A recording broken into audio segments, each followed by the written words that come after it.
नमस्कार, सत श्री अकाल। आइए, स्वागत है आपके अपने YouTube channel AS2 job cracker में। मैं आपका दोस्त आदि सिंह लेके आ गया हूँ फिर से 25 सितंबर का करंट अफेयर, जो कि वेरी इंपॉर्टेंट है और वेरी इंपॉर्टेंट टॉपिक के साथ और पॉइंटों के साथ लेके आ गया हूँ।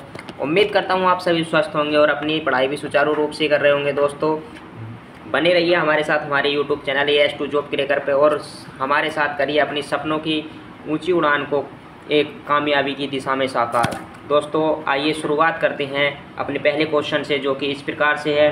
दोस्तों, भारतीय क्रिकेट कंट्रोल बोर्ड BCCI के नए अध्यक्ष के रूप में किसे नियुक्त किया गया है? तो दोस्तों, वेरी इंपॉर्टेंट क्वेश्चन है, जो कि आपके आने वाली विभिन्न परीक्षाओं में आने के पूर्णतः ये एक बहुत ही महत्वपूर्ण क्वेश्चन है और चांसेस हैं। ठीक है, तो कौन है, किसे नियुक्त किया गया है BCCI का नया अध्यक्ष? तो वो किया गया है मिथुन मनहास जी को, यानी कि पहले का C option is right option. ठीक है दोस्तों, आइए चलते हैं क्वेश्चन के कुछ पॉइंटों पर। Point is very important. Point कहते हैं दोस्तों, पॉइंट हैं इसके, पॉइंट है मिथुन मनहास दिल्ली के पूर्व क्रिकेटर हैं। वह BCCI अध्यक्ष पद के लिए लगभग निर्विरोध उम्मीदवार हैं और 28 सितंबर 2025 को होने वाली वार्षिक आम बैठक AGM में उनका औपचारिक चुनाव होगा। ठीक है, मिथुन मनहास BCCI के अध्यक्ष बनने वाले तीसरे क्रिकेटर होंगे। उनसे पहले सौरभ गांगुली और रोजर बिन्नी पद पर रह चुके हैं। ठीक है दोस्तों, वेरी इंपॉर्टेंट क्वेश्चन और वेरी इंपॉर्टेंट पॉइंट। आइए देख लेते हैं BCCI की थोड़ी सी डिटेल। भारतीय क्रिकेट कंट्रोल बोर्ड स्थापना हुई थी दिसंबर 1928 में। मुख्यालय है मुंबई, जो कि वानखेड़े स्टेडियम में स्थित है। ठीक है, और सचिव हैं इसके देवजीत सैंकिया। सचिव कौन है? देवजीत सैंकिया। वेरी इंपॉर्टेंट है दोस्तों। आइए चलते हैं अगले पॉइंट पर, अगले क्वेश्चन पर। थोड़े से पॉइंट देख लेते हैं। 2025 की जो नियुक्ति हुई हैं उनके थोड़े से पॉइंट हैं दोस्तों, तो वेरी इंपॉर्टेंट है। राष्ट्रीय नियुक्तियां 2025 के अंतर्गत जितनी हुई हैं वो इस प्रकार हैं। भारत के 15वें उपराष्ट्रपति CP राधाकृष्णन, 15वें उपराष्ट्रपति कौन बने हैं? CP राधाकृष्णन जी बने। भारतीय मुक्केबाजी महासंघ BFI के नए अध्यक्ष बने अजय सिंह जी। भारत की नई महालेखा नियंत्रक कौन बनी है? CGA कौन बनी है? TCA कल्याणी जी बनी है, जो कि 29 भी हैं। ठीक है दोस्तों, भारत के नए रक्षा लेखा महानियंत्रक CGDA राजकुमार अरोड़ा जी बने हैं। ठीक है दोस्तों, very important question, very important point. आइए देखते हैं अगला क्वेश्चन, अगले पॉइंट। विक्रम साराभाई अंतरिक्ष केंद्र के नए निदेशक बने हैं doctor A Rajarajan.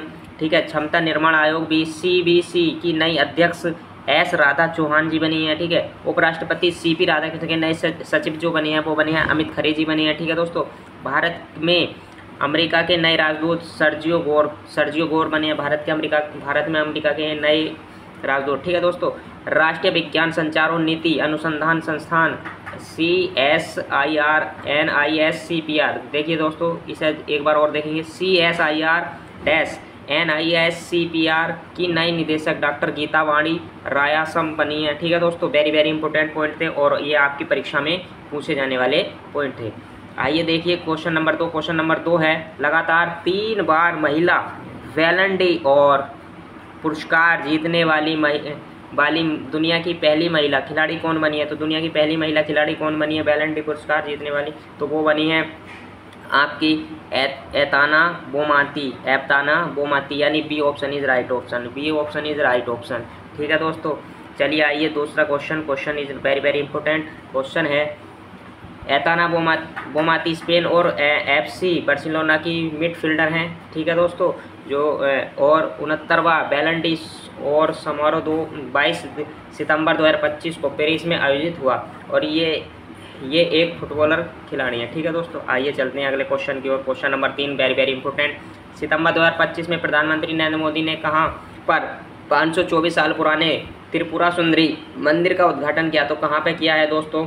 Very important question है, तो वो किया है C option is right option, Udaipur Gomti जिला, जो कि त्रिपुरा में है। Very important. आइए इसके थोड़े से पॉइंट देख लेते हैं। Point is very important, point को जरूर देखना चाहिए। मंदिर भारत के 51 शक्तिपीठों में से एक है, जो इसे धार्मिक और सांस्कृतिक रूप से बेहद खास बनाता है। ठीक है दोस्तों, ठीक है। योजना, इस पुनर्विकास योजना का काम केंद्र सरकार की प्रसाद योजना, तीर्थ यात्रा, कायाकल्प और आध्यात्मिक विरासत संवर्धन अभियान के तहत किया गया। किस योजना के तहत किया गया? प्रसाद योजना के तहत। ठीक है दोस्तों, आइए देखते हैं और अगले थोड़े से पॉइंट हैं इसके। पॉइंट है मंदिर की ऐतिहासिक जानकारी। स्थापना, इस मंदिर का निर्माण 1501 में महाराज धान्य माणिक्य बहादुर ने कराया था। ठीक है, किसने कराया था? धान्य माणिक्य बहादुर ने कराया था। वास्तुशिल्प, इसकी संरचना एक कछुए की पीठ के आकार की पहाड़ी पर है जो हिंदू मान्यताओं में शुभ मानी जाती है। ठीक है दोस्तों, वेरी वेरी इंपॉर्टेंट क्वेश्चन था, वेरी वेरी इंपॉर्टेंट पॉइंट थे और सबसे ज़्यादा इंपॉर्टेंट ये है। ठीक है, ये वाला क्वेश्चन सबसे ज़्यादा इंपॉर्टेंट है। ठीक है दोस्तों, इसे तो पढ़ना और लिखना भूलें ही नहीं। तो विश्व फेफड़ा दिवस 2025 कब मनाया गया था? तो वो मनाया गया 23 सितंबर, यानी D option is right option. ठीक है दोस्तों, D option is right option. आइए चलते हैं अगले पॉइंटों का। पॉइंट है विश्व फेफड़ा दिवस 2025 हर साल 25 दिसंबर को मनाया जाता है। इस दिवस को मनाने का उद्देश्य फेफड़ों के स्वास्थ्य के महत्व पर जागरूकता बढ़ाना और श्वसन रोग के रोकथाम के लिए लोगों को सूचना देना। ठीक है दोस्तों, अच्छा बात कर लेते हैं इसके थीम की। थीम वेरी वेरी इंपॉर्टेंट है। थीम कहती है 2025 की थीम है स्वस्थ फेफड़े स्वस्थ जीवन। वेरी वेरी इंपॉर्टेंट थीम देख लीजिए। स्वस्थ 2025 की थीम है स्वस्थ फेफड़े स्वस्थ जीवन। ठीक है, विश्व फेफड़ा कैंसर दिवस 1 अगस्त को मनाया जाता है। विश्व फेफड़ा कैंसर दिवस 1 अगस्त को मनाया जाता है। ठीक है दोस्तों, आइए चलते हैं थोड़े से question number 5। Question number 5 very very important है। देखिए question number 5 is very very important. तो क्वेश्चन नंबर 5 पढ़ लेते हैं। तो है सितंबर 2025 में, देखिए सितंबर 2025 में रेजोल्यूट ड्रैगन नामक संयुक्त सैन्य अभ्यास किन 2 देशों के बीच आयोजित हुआ, जिसमें पहली बार टाइफून मिसाइल प्रणाली का अनावरण किया गया है। तो टाइफून प्रणाली का अनावरण किसके बीच किया गया? तो बताएंगे दोस्तों, वो अमेरिका और जापान के बीच किया गया है। वेरी वेरी इंपॉर्टेंट सवाल है, यानी C option is right option. ठीक है दोस्तों, आइए चलते हैं अगले क्वेश्चन के पॉइंटों पर।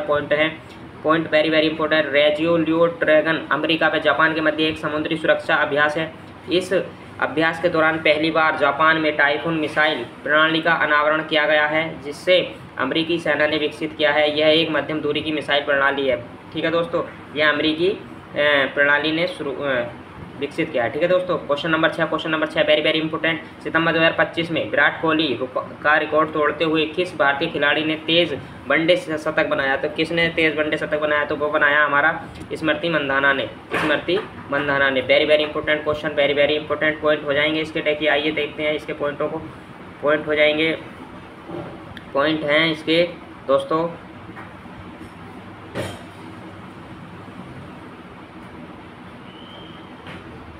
पॉइंट है इसके, स्मृति मंधाना ने ऑस्ट्रेलिया के खिलाफ तीसरे वनडे मैच में मात्र 50 गेंदों में शतक लगाकर किसी भी भारतीय पुरुष या महिला द्वारा बनाया गया अब तक का सबसे तेज शतक बनाया है। ठीक है, अब तक का सबसे तेज शतक बनाया है किसी भी प्रारूप में, जैसे कि पुरुष में या महिला में। ठीक है, सबसे तेज बनाया। इस रिकॉर्ड तोड़ उपलब्धि ने विराट कोहली के पिछले 52 गेंदों में बनाए गए शतक को पीछे छोड़ दिया है। ठीक है दोस्तों, ठीक है, यानी कि विराट कोहली थे इससे पहले जो कि 52 गेंदों में बना चुके थे, बट स्मृति मंधाना ने उन्हें भी पीछे छोड़ दिया।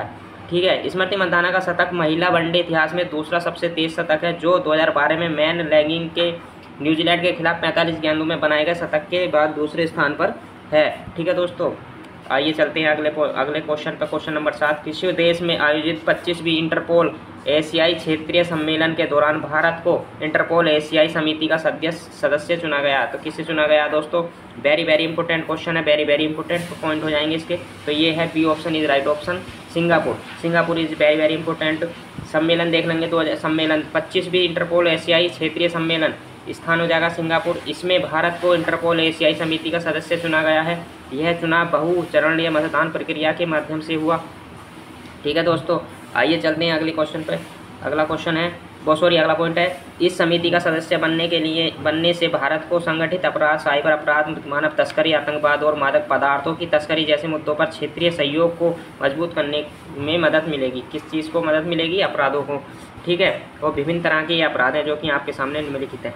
ठीक है दोस्तों, आइए चलते हैं question number 8 very very important है। क्वेश्चन नंबर 8 कहता है सितंबर 2025 में प्रधानमंत्री नरेंद्र मोदी ने भारत के सबसे बड़े क्रूज टर्मिनल का उद्घाटन कहाँ किया गया है? तो क्रूज टर्मिनल का सबसे बड़ा टर्मिनल का उद्घाटन क्या है? 8 का A option is right option, Mumbai Maharashtra में सबसे बड़े क्रूज टर्मिनल का उद्घाटन किया है। आइए पढ़ लेते हैं इसके थोड़े से point is very very important. Point है, प्रधानमंत्री नरेंद्र मोदी ने भारत के सबसे बड़े क्रूज टर्मिनल का उद्घाटन मुंबई के वेलार्ड पियर पर स्थित Mumbai international cruise terminal MICT में किया है। यह टर्मिनल इंदिरा डॉक वेलार्ड पियर मुंबई पोर्ट पर स्थित है और इसका क्षेत्रफल लगभग 4,15,000 वर्ग फीट है। ठीक है, कितना? 4,15,000 वर्ग फीट है। ठीक है दोस्तों, आइए चलते हैं और इसके थोड़े से पॉइंट और इस अत्याधुनिक टर्मिनल को बनाने में लगभग, देखिए वेरी वेरी इंपॉर्टेंट पॉइंट ये हो जाएगा, इस अत्याधुनिक टर्मिनल को बनाने में लगभग 556 करोड़ रुपए की लागत आई है। कितने की लागत आई है? 556 करोड़ रुपए की लागत आई है। आइए चलते हैं question number 9। Question number 9 is very very important. Question number 9 कहता है सितंबर 2025 में वर्ष के सबसे शक्तिशाली उष्णकटिबंधीय तूफान रागाशा ने चीन, फिलीपींस और ताइवान को प्रभावित किया है। इस सुपर टाइफून का नामकरण किस देश ने किया है? इस सुपर टाइफून का नामकरण क्या है? जापान ने, यानी कि नो क्वेश्चन का answer A is right answer, Japan ने किया है। ठीक है दोस्तों, किसने किया है? जापान ने। Japan is very very important question. ठीक है दोस्तों, आइए चलते हैं क्वेश्चन के पॉइंटों पर। Point is very very important. वर्ष का सबसे शक्तिशाली उष्णकटिबंधीय तूफान सुपर टाइफून रागाशा का नामकरण जापान ने किया है। यह टाइफून फिलीपींस, ताइवान और चीन सहित दक्षिण पूर्वी एशिया के कई हिस्सों को प्रभावित कर रहा है। कहाँ है? दक्षिण पूर्वी एशिया के। ठीक है, फिलीपींस में इसे स्थानीय नाम नैदो से भी जाना जाता है। फिलीपींस के अंदर जो स्थानीय नाम है, स्थानीय लोग इसे पुकारते हैं तो नैदो कहते हैं दोस्तों। नैदो is very very important question. आइए देखते हैं question number 10। Question number 10 is very very important. E governance पर 28वां राष्ट्रीय सम्मेलन 2025 किस शहर में आयोजित हुआ? ई गवर्नेंस पर, तो वो कहाँ आयोजित हुआ है दोस्तों? तो वो हुआ है विशाखापट्टनम, यानी D option is right option. 10 का D option is right option. ठीक है, आइए देख लेते हैं ई गवर्नेंस पर थोड़े से पॉइंट। ई गवर्नेंस पर 28वां राष्ट्रीय सम्मेलन 22 और 23 दिसंबर 2025 को आंध्र प्रदेश के विशाखापट्टनम शहर में आयोजित हुआ है। देखिए दोबारा पढ़ लेते हैं इस क्वेश्चन को। ई गवर्नेंस पर 28वां राष्ट्रीय सम्मेलन, यानी 28वां, जो कि 22 और 23 सितंबर 2025 को आंध्र प्रदेश के विशाखापट्टनम शहर में आयोजित हुआ। ठीक है दोस्तों, इसका आयोजन प्रशासनिक सुधार और लोक शिकायत विभाग, इलेक्ट्रॉनिक्स और सूचना प्रौद्योगिकी मंत्रालय और आंध्र प्रदेश सरकार द्वारा संयुक्त रूप से किया गया है। ठीक है, विषय हो जाएगा विकसित भारत सिविल सेवा और डिजिटल परिवर्तन। विकसित भारत सिविल सेवा और डिजिटल परिवर्तन, इसका ये विषय है। ठीक है दोस्तों, आइए चलते हैं question number 11। 11 is very very important. Question number 11 is very very important. ठीक है दोस्तों, देखिए दोस्तों, मैं मानता हूँ कि सारे के सारे क्वेश्चन इम्पोर्टेंट हैं और आपको इससे क्वेश्चनों को पढ़ लेना चाहिए और नोट्स बनाते रहना चाहिए। ठीक है, करंट अफेयर का बहुत ज़्यादा रोल हो रखा है आजकल परीक्षाओं में। देखिए, सितंबर 2025 में किस देश ने मिसाइल रोधी रेजर प्रणाली आयरन बीम का सफल परीक्षण किया है? तो आयरन बीम का सफल परीक्षण किसने किया है? तो वो किया है इजराइल ने, यानी कि 11 का A option is right option. 11 का A option is right option. Very very important question. आइए देख लेते हैं इसके पॉइंट। 11 का A option is right option. 11 का A option is right option. आइए देख लेते हैं इसके पॉइंट हैं। इजराइल के रक्षा मंत्रालय ने आयरन बीम के सफल परीक्षण की घोषणा की है। ठीक है, यह एक उच्च शक्तिशाली लेज़र प्रणाली है और एलविट सिस्टम और राफेल द्वारा विकसित की गई है। किसके द्वारा विकसित की गई है? एलविट सिस्टम और राफेल द्वारा। Very very important. आयरन डोम। आयरन डोम क्या है? देखिए दोस्तों, यह एक कम दूरी की सतह से हवा में मार करने वाली वायु रक्षा प्रणाली है। यह प्रणाली अपनी ओर आने वाले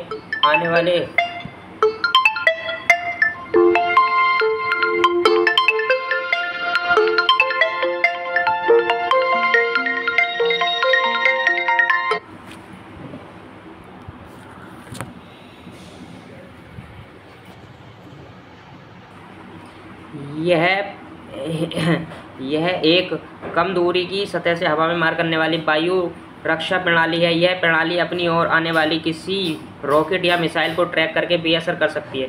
देखिए दोस्तों, वेरी वेरी इंपॉर्टेंट है। ठीक है, यह एक कम दूरी की सतह से हवा में मार करने वाली वायु रक्षा प्रणाली है। यह प्रणाली अपनी ओर आने वाले किसी रॉकेट या मिसाइल को ट्रैक करके बेअसर कर देती है। किसी भी रॉकेट को बेअसर कर देती है। ठीक है दोस्तों, वेरी वेरी इंपॉर्टेंट है। ऐसा करने के लिए इस रक्षा प्रणाली को रडार तथा तामीर इंटरसेप्टर मिसाइल से लैस किया गया। किससे लैस किया गया? ऐसा करने के लिए रडार और तामीर इंटरसेप्टर मिसाइल से लैस किया गया। वेरी वेरी इंपॉर्टेंट दोस्तों, उम्मीद करता हूँ आपको हमारे सारे क्वेश्चन अच्छे लगे होंगे। तो अच्छे लगे हों तो लाइक करें, कमेंट करें और दोस्तों इस चैनल को अपने दोस्तों में शेयर करना ना भूलें, ताकि आने वाली हर एक वीडियो आप तक पहुँचे और आप इसके ज़रिए आप अपनी अच्छी से अच्छी कामयाबी को जल्दी से जल्दी पाएँ। और उम्मीद करता हूँ आपके सारे सपने जल्दी से जल्दी पूरे हों, आपके परिवार को आपकी सक्सेस का बहुत बड़ा और सफलता का बहुत बड़ा इंतज़ार है। दोस्तों बने रहिए हमारे साथ, हमारे YouTube channel AS2 job cracker में। मिलते हैं अगली क्लास में जल्दी से जल्दी करंट अफेयर के साथ। नमस्कार।